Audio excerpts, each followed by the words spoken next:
চান্দা ভাইয়ের কাছে যখন ঈদের সালামি চাওয়া হয় কিভাবে তাদেরকে ঈদের সালামি দেয় দেখুন ভিডিওটা দেখে। চান্দা ভাই একটু খারাপ দেই এই ভিডিওতে আমাকে ঈদ সালামি দেবেন না।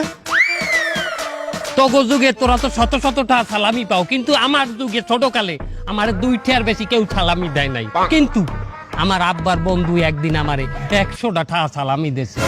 এরপর কি হইলো?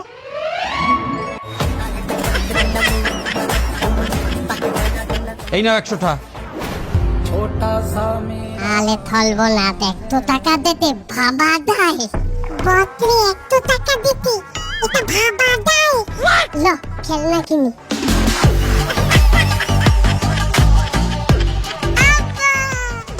এই থাম, আমার বন্ধু খিজির মোল্লার দে 100 টাকা পাই, এই টাকা বলে তোর দে দেছে, দে টাকা দে।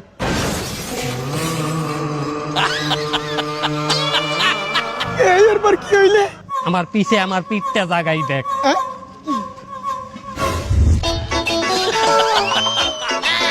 এরপর হইতে আমি ওয়াদা করছি আমার দেশে সালামি চাইবে, আমি হ্যার একই অবস্থা করমু।